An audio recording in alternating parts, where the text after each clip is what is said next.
next congressman from the 1st Congressional District in Oregon, Mr. Rob Cornilles. Well, thank you, Lars. That's a nice introduction. Let's make it so, huh? You think it's going to happen tonight? I think we're looking at an historic night tonight based on what we're seeing and hearing. It's not going to be easy. Never said it would be, but the voter turnout now is the critical step. We've got to make sure that everyone who wants to see a change in this district, wants to put a jobs-friendly, business-friendly representative in the Portland region in Congress, they need to get those ballots in. Well, I'll tell you what, it wouldn't be the worst thing in the world for people in Oregon who've already voted for you to pick up the phone and call a friend or send an email and say, hey, did you remember to vote? Fill out the ballot, get it down there, deliver it in person to make sure that it does happen.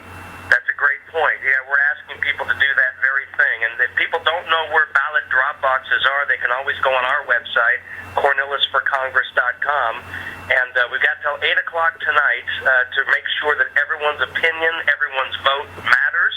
And so don't be complacent, and certainly don't listen to what a lot of members of the media like to say, because they want to write this one off for the Republicans. But the fact is, the last poll taken showed us about 3 weeks ago within 4 points, and that was 3 weeks ago.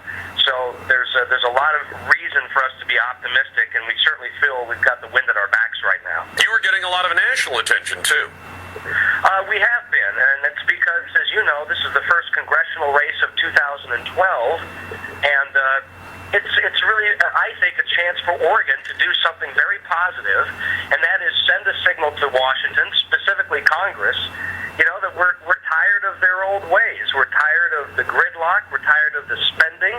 We're tired of the borrowing, and the legislation and tax policy that's coming out of Washington that's making it very difficult for people to have the confidence to hire, to invest, to take risk. And so as a small business owner myself, as one who's created 60 jobs in the state, I look forward to taking that perspective back there and saying, now, wait a minute, this policy or this idea, this regulation, it's going to hurt job growth. It's going to dispirit people from doing what we need now, and that is get back in the game of hiring. And so it's a very unique perspective I can take from Oregon. You did a pretty good job of tying Suzanne Bonamici through her ties back to David Wu, the disgraced former congressman. But do you think that resonated with the voters? We'll see. But I can tell you, Lars, that a lot of people seem to be unaware of the connection, and that's too bad. The other side did a very good job of covering that up, and frankly, whenever it did arise, they just wanted to change the subject. They didn't want to be held accountable. The fact is, though, that when all of that occurred, that there were members of the Democratic Party Oregon leadership which even indicated that somebody needs to be responsible and held accountable for this. The fact that the voters didn't know about Wu's misbehavior. Well, I'd like to know, who is that someone going to be? Or should we just reward Suzanne Bonamici for being a part of that establishment and sending her to Congress? I don't think that's going to happen. The other issue that seemed to resonate, at least with me, and of course I'm not a voter in the 1st Congressional District nor in Oregon, I vote in Washington State, but it seemed to say a lot to me that you say to her, can you ever remember voting against a tax increase? And she can't. She can't recall ever voting against a tax increase. That in these days when government seems to want to gobble up every loose dime out there, that's the kind of thing that voters wouldn't be crazy about voting to put in Congress. And keep in mind, Lars, it's a tax increase on anyone. I mean, some people would say, well, it's okay to go ahead and tax the rich, but she can't recall ever voting against a tax increase, period. And that hurts everybody, and not to mention fee increases. And I know you're an outdoorsman. I mean, that's just another area where she liked to jack up fees. She made it more expensive to be a sportsman. She made it more difficult and expensive to get married. She even made it more expensive to die. I mean, she just cannot help herself. And the fact is that when you act that way in Salem, when your party has largely tried to buy you an election here in Oregon, you're probably going to follow Nancy Pelosi's lead and do the same thing in Congress if people elect you to that. It's funny, we've extended the same invitation to her to come on as you're on today. so that we'd give her. In fact, if she were available right now, I'd put her on the air immediately after you and allow her to speak out for herself. But so far, she's never even bothered. Her staff doesn't even bother to return our phone calls. So and yesterday we had two of the biggest liberals in town on the air. So I'll give them a fair shake at explaining themselves. But at this point, Suzanne Bonamici has never wanted to take us up on the offer of free radio time as we approach this election. Well, it's unfortunate then that she's acting like an incumbent. I don't know who told her that she was, but if she won't speak to your listeners and you now while running for office, what will she do if she's elected? Because I would also add, Lars, it's interesting that she and I both agree in various forums and debates that we've been in that jobs is the number one issue facing this state, let alone the country. Yep.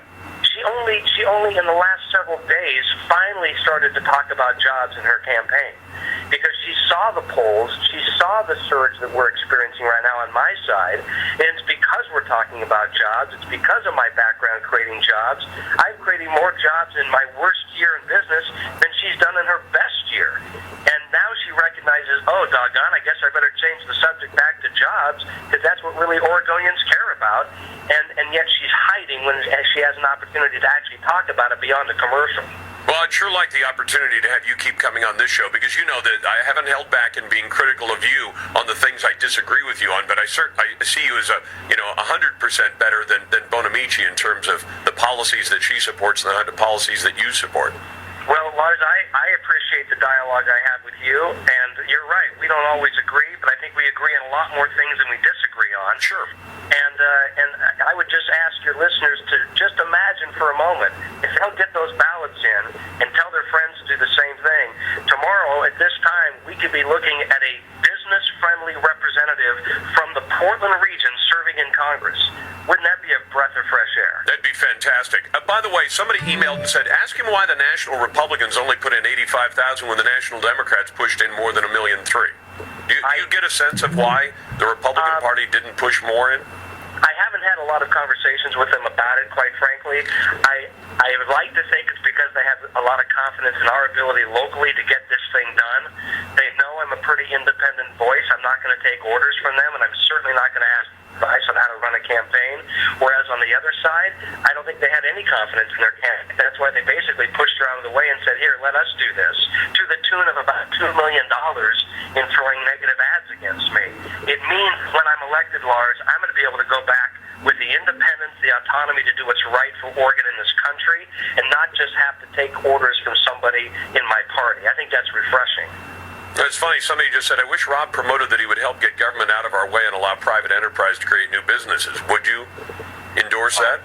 I have been. I mean, I'm a small business owner. Do you think I like the government telling me what to do? Do you think I like them dictating, policy and mandates out of Washington, D.C. that I can't afford or that don't fit the culture of my company or don't fit the desires of my employees?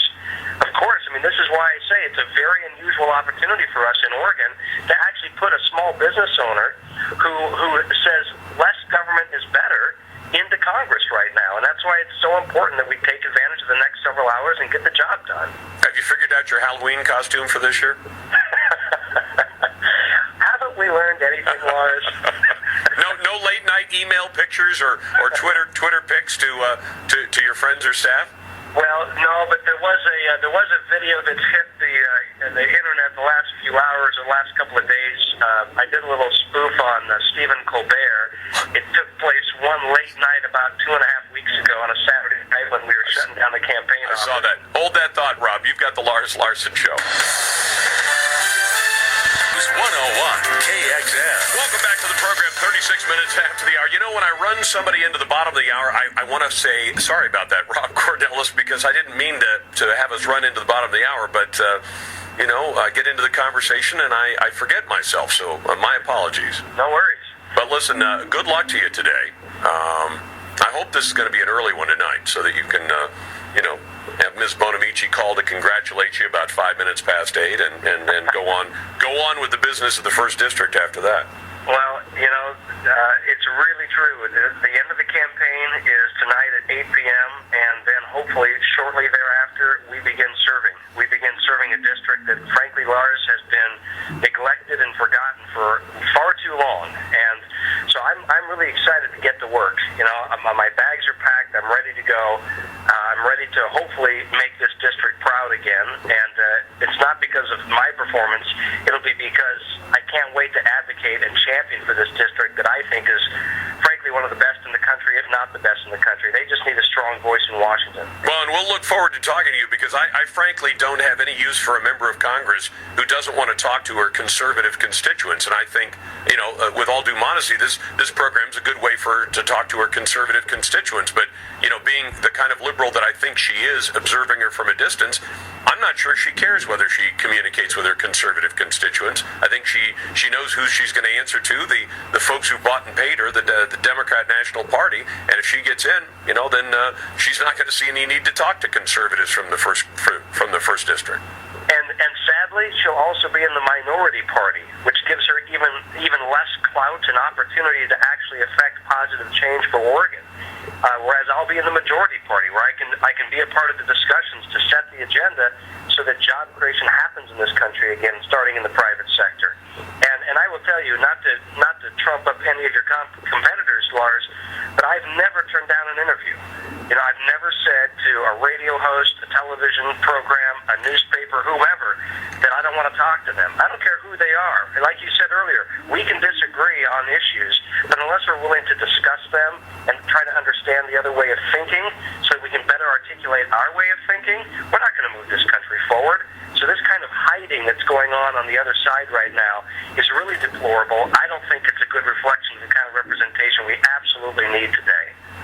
Well, after you're elected, we'll be glad to have you back on the show, and we'll thrash out some other issues. All right, Rob? Fair enough, Lars. Thanks so much. Look forward to it. Rob Cornilles, running for the 1st Congressional District. Glad to get your phone calls and emails. There's a lot on the agenda today. And, of course, we're glad to be on the Radio North.